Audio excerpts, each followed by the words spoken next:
Viewers আসসালামু আলাইকুম, আপনারা কেমন আছেন? আশা করি আলহামদুলিল্লাহ সকলে ভালো আছেন। কাছে দূরে দূর দূরান্তে যে যেখান থেকে আমার ভিডিওটি দেখছেন সকলকে জানাই আন্তরিক শুভেচ্ছা। ভিউয়ার্স আপনারা সকলেই জানেন আমি কম্পিউটারের শর্ট ট্রিক্স ভিডিও এর পাশাপাশি আইবাস সম্পর্কিত ভিডিওগুলো আমার চ্যানেলে আপলোড করে থাকি। তো আপনারা প্রয়োজন মনে করলে আই বাটন থেকে দেখে আসতে পারেন। তো ভিউয়ার্স আজকেও একটা আইবাস সম্পর্কিত ভিডিও নিয়ে আপনাদের সাথে কথা বলবো। তো সেটি হচ্ছে যে টেলিফোন বিলটা আপনারা আইবাস থেকে খুব সহজে কিভাবে এন্ট্রি করবেন, তো সে বিষয়টা আপনাদেরকে জানাবো। তো ভিউয়ার্স কথা বাড়াবো না, চলুন দেখা যাক।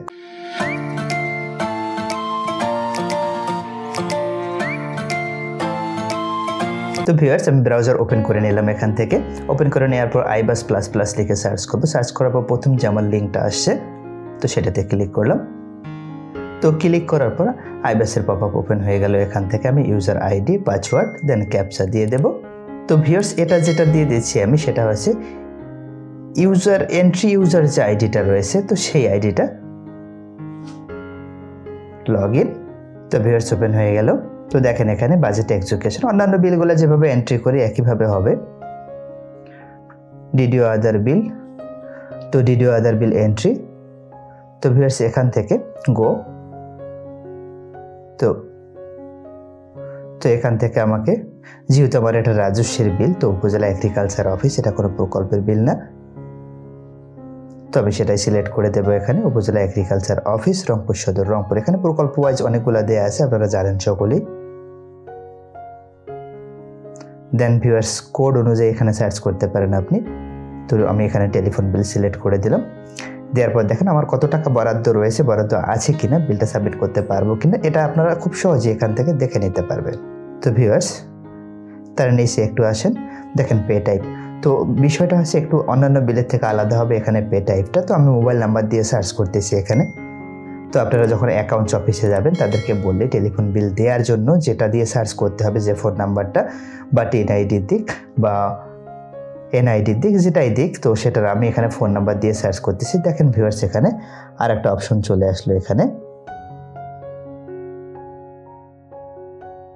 Search result. তো এখানে আমি general manager to north region BTCL Rangpur, তো এটা দিয়ে দিচ্ছি আমি সিলেক্ট করে। তো ভিউয়ার্স আপনি অ্যাকাউন্টস অফিস থেকে যখন নাম্বার নেবেন আপনার রিজন যেটা হবে বিটিসিএল টেলিফোন অফিসের জন্য, তো আপনি সেটাই সিলেক্ট করে দেবেন। তো ভিউয়ার্স আমি এখানে বিলের ডেটটা দিয়ে দিচ্ছি আমার। তো বিলের ডেট দেওয়ার পর এখানে স্যাংশন অ্যামাউন্ট, তো এই বিলটা আমার কত টাকার হচ্ছে তো সেই অ্যামাউন্টটা আমি এখানে বসিয়ে দেব। দেন গ্রোস অ্যামাউন্ট, একই অ্যামাউন্টটা বসবে। তো বাকি বিষয়গুলো ভিউয়ার্স আপনাদের সকলেরই জানা, যারা অনলাইনে বিল সাবমিট করে থাকেন। স্যাংশন মেমো নাম্বার, তো স্যাংশন মেমো নাম্বার দেওয়ার পর স্যাংশন ডেট আমাকে সিলেক্ট করে দিতে হবে, যে কত তারিখে বরাদ্দটা হয়েছিল। দেন যেহেতু বরাদ্দগুলো আমার রাজস্বের, তো কোনো প্রকল্পের না, তো আদার্স আমি অপশনটা সিলেক্ট করে দেবো এখান থেকে। নেক্সট। তো ভিউয়ার্স এখান থেকে আবারও যে আমার অ্যামাউন্টটা রয়েছে স্যাংশন অ্যামাউন্টটা, তো সেই অ্যামাউন্টে দিলাম। তো ভিউয়ার্স এখানে ভ্যাট আইডি কিছু নাই, তো নেক্সট করে দিলাম। দেন ইয়েস। তো বিলটা সাকসেসফুলি এন্ট্রি হয়ে গেল। তো ভিউয়ার্স এখান থেকে পেন্ডিং অপশন থেকে যদি আমি সিলেক্ট করি নভেম্বর মাসের আমার বিল, দেন সার্চ। তো পে নেমের জায়গায় দেখেন এখানে যে general manager to north region BTCL, তো এখান থেকে আপনি চাইলে প্রিন্ট করে নিতে পারবেন, যেহেতু অ্যাকাউন্টস অফিসে আপনাকে সাবমিট করতে হবে। তো ভিউয়ার্স এই বিলটা এখন এখান থেকে এন্ট্রি ইউজার থেকে ফরওয়ার্ড করার পর ডিডিও আইডিতে যাবে। তো ডিডিও মহোদয় সিলেক্ট করে অ্যাকাউন্টস অফিসে পাঠিয়ে দেবেন।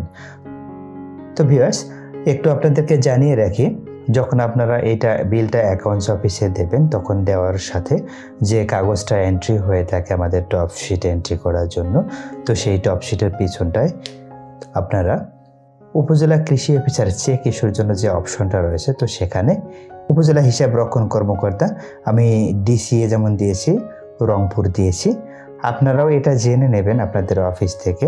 তো ভিউয়ার্স যে চেকটা এখান থেকে ইস্যু হচ্ছে, তো এই চেকটা অ্যাকাউন্টস অফিসারের নামে হবে, যিনি এই বিটিসিএল অফিসকে প্রদান করবেন। তো এতক্ষণ ধৈর্য সহকারে আমার ভিডিওটি দেখার জন্য আপনাদেরকে অসংখ্য ধন্যবাদ। আপনি যদি আমার চ্যানেলে নতুন হয়ে থাকেন তাহলে লাইক, কমেন্ট, শেয়ার, সাবস্ক্রাইব করে আমাকে সহায়তা করবেন। আর যদি সাবস্ক্রাইব করে থাকেন তাহলে অসংখ্য ধন্যবাদ। ভিউয়ার্স, ভালো থাকবেন, সুস্থ থাকবেন। আবারও কথা হবে আপনাদের সাথে নতুন কোনো টপিকের উপর, নতুন কোনো ভিডিও নিয়ে। আসসালামু আলাইকুম।